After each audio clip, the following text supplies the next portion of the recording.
Hola, bienvenidos a la clase teórica número 5. Nos vamos a enfocar en las cualidades y funciones de la vegetación.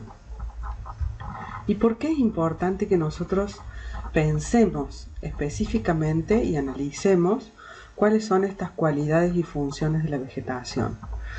El proyectista, el paisajista, va a integrar en el jardín, en el proyecto, las cualidades y funciones del vegetal, ¿sí?, a partir de los conocimientos específicos que adquiere en su formación, del manejo del espacio, de las funciones del espacio, de las actividades que se esperan que se realicen en ese lugar.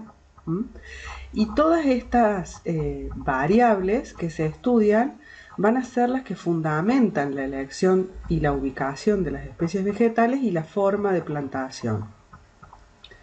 El técnico universitario va a interpretar estos planos y es muy importante que pueda comprender cuáles son las intenciones del proyectista en cuanto a las cualidades y funciones del vegetal para ejecutar el proyecto con precisión, respetando las decisiones tomadas por el proyectista. También es muy importante a la hora de realizar el mantenimiento de estos espacios que el técnico conozca cuáles son estas cualidades y funciones que están cumpliendo esas especies en ese lugar para que se pueda mantener en el tiempo esas intenciones proyectuales, esas configuraciones espaciales que se pensaron. ¿Y a qué nos referimos cuando hablamos de cualidades? Las cualidades son los rasgos, los componentes permanentes, diferenciados, peculiares y distintos de la naturaleza o la esencia de una persona o una cosa que contribuye junto con otros a que alguien o algo sea lo que es y como es. Lo define. Características que se consideran buenas o positivas. Cuando pensamos en las cualidades del vegetal, uno de los aspectos que tenemos que estudiar especialmente y que ya lo hemos estado viendo un poco en Proyecto 1, cuando teníamos que dibujar las especies y entender a partir del dibujo cómo es la forma, entender cómo es la forma de esa especie, entender cómo es la forma en que salen sus ramas, cómo es su tronco, cómo son sus hojas, cómo es su follaje, cómo es la altura, el diámetro máximo de crecimiento, los hábitos de crecimiento. Y en esto de entender cómo son las formas, tenemos formas muy diferentes en la vegetación y después vamos a ver cómo se combina esto de entender la forma de la especie en relación a las actividades, a los usos, a las funciones que cumple, ¿cierto? En este caso estamos viendo la forma del sauce llorón, con una copa que casi toca el suelo y que genera como una figura, una escultura natural en el espacio, ¿no? El sauce criollo, que es totalmente distinta, la forma de crecimiento, la forma de su copa, de sus ramas. La totora, como una especie mucho más pequeña, que caracteriza los bordes de agua, los bordes de río, ¿sí?, que genera un límite casi total, digamos, desde el punto de vista visual, que atrae un montón de especies de fauna. El algarrobo, nuestro árbol estrella, ¿sí?, el tacú le llamaban los pueblos originarios porque es el árbol, significa tacú, el árbol. Es como una casa, ¿no? Entender el tamaño, la forma, el lugar que ocupa en el espacio desde el punto de vista del estudio de esas cualidades particulares. También habíamos analizado en Proyecto 1 el tema de la textura, ¿no? La textura que tiene que ver directamente con la forma de sus hojas, con el tamaño de sus hojas, ¿no? Nos da una textura gruesa, una textura media como la tipa o una textura fina como el chañar. La textura de sus troncos, porque cuando estamos habitando el espacio abierto, lo estamos recorriendo, muchas veces estos troncos hacen de columnatas que también le dan una cualidad al espacio, ¿no? La densidad, que también tiene que ver con las hojas, pero con la cantidad de hojas que tiene, y hay una relación directa con la permeabilidad visual, es decir, la transparencia o no de la especie. Entonces, cuando los proyectistas estamos pensando en un proyecto y tenemos una visual negativa, por ejemplo, buscamos una especie que tenga alta densidad para que realmente podamos separarnos de esa visual negativa. Y en otros casos una densidad media o baja que nos den más transparencia, que no nos separen tanto del paisaje de fondo que tenemos, ¿no?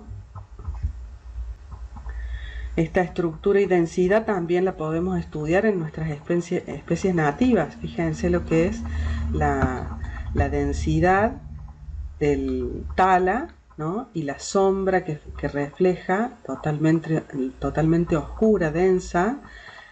Dicen que la sombra del tala es la sombra más fresca. Entonces también es otro aspecto que hace a la cualidad de esa especie, ¿no? El orco quebracho, el algarrobo, bueno, como vamos teniendo distintas texturas y densidades. También tenemos como cualidades de la vegetación las sensaciones que nos provocan, ¿no? Y ahí hay asociaciones con historias de vida, con experiencias y con momentos particulares, incluso momentos del día. Fíjense que en este caso la tilancia está teniendo el sol de la tarde, que se mezcla, que pasa entre medio y que genera una atmósfera muy particular. O las sensaciones que nos genera, por ejemplo, la agaña de perro, con su aroma, con su textura, con su color, el color de la floración.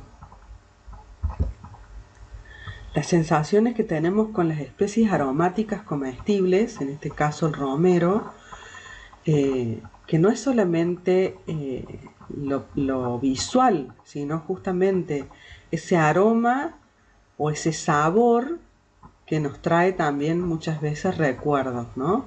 Entonces, la presencia de una especie como esta, desde el punto de vista de su aroma y de su sabor, genera cualidades espaciales y especiales en el lugar en donde está.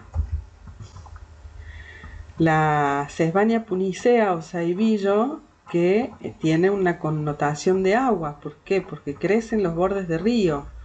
Y entonces su presencia nos está hablando de la presencia del agua. O el ceibo, que también nos puede generar una sensación muy especial en relación a lo que es la identificación de nuestra flor nacional, la cuestión patrimonial, ¿sí? Cómo nos reconocemos con algunas especies. El lirio amarillo, que también tiene esa connotación de agua, que tiene la floración, que nos habla de un ambiente de agua y a la vez de asociación con otras especies, de biodiversidad, ¿no? Y el viento, hay muchas especies que nos ayudan de alguna manera a materializar el viento, a percibirlo, a hacerlo visible, ¿no? A una de ellas, por ejemplo, bueno, las gramíneas en general, pero acá estamos viendo la acela tenuísima, que es nativa, o el pasto borla. También podemos pensar en las cualidades desde la temporalidad. Entonces tenemos algunas especies que se mantienen todo el año iguales en cuanto a su follaje o que tienen una renovación de hojas casi imperceptible, como el molle de Weber, que a su vez tiene un brillo muy lustroso en sus hojas, y bueno, todo eso lo define desde las cualidades de la especie. O el orco quebracho, con su coloración tan particular en el otoño o en las hojitas nuevas que van saliendo, su textura, su densidad, su altura. Otra cualidad también que tenemos en cuenta es la floración, que en algunos casos es cortita, pero que genera situaciones muy particulares y muy memorables, ¿no? ¿Quién no recuerda haber estado en la ciudad universitaria cuando están los jacarandá todos florecidos? O las tipas, que generan esta alfombra dorada en todo su entorno.